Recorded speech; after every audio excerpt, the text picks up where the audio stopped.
തുണി നിർമ്മാണ രീതികളിൽ വച്ച് ഏറ്റവും പ്രചാരമുള്ളതും പ്രധാനമായതുമായ രീതിയാണ് നെയ്ത്ത്. രണ്ടോ അതിലധികമോ തരം നൂലുകളെ തമ്മിൽ പരസ്പരം ലംബമായി ചേർത്ത് ഇണക്കുന്ന പ്രക്രിയയാണ് നെയ്ത്ത്.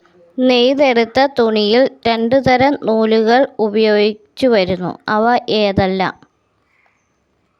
നെടുകെയുള്ള നൂലുകളെ പാവുനൂലുകൾ എന്നും കുറുകെ ഉള്ള നൂലിനെ ഊടുനൂലുകൾ എന്നും പറയുന്നു. നെയ്ത്ത് ആദ്യമായി ആരംഭിച്ചത് എന്ന് കരുതപ്പെടുന്നത് എവിടെ? ഈജിപ്ത്. തുണി നിർമ്മിക്കുവാൻ ഉപയോഗിക്കുന്ന യന്ത്രത്തെ എന്ത് പേരിൽ അറിയപ്പെടുന്നു? തറി. തറികൾ എത്ര തരത്തിൽ കാണപ്പെടുന്നു? 2. കൈത്തറിയും യന്ത്രത്തറിയും. നെയ്ത്തു കഴിഞ്ഞാൽ ഏറ്റവും കൂടുതൽ തുണി നിർമ്മാണത്തിന് ഉപയോഗിക്കുന്ന രീതി ഏതാണ്? നീറ്റിങ്. സാധാരണയായി ഏതു തരത്തിലുള്ള നൂലുകളെയാണ് നീറ്റിങ്ങിന് ഉപയോഗിക്കുന്നത്?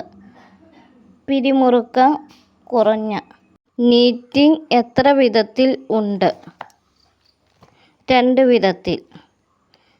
ഫെൽറ്റ് നീറ്റിങ്, വാർപ്പ് നീറ്റിങ്. നീറ്റിങ്ങിൻ്റെ 3 തരം ഘടനകൾ: പ്ലെയിൻ തുന്നൽ, റിബ് തുന്നൽ, പോൾ തുന്നൽ.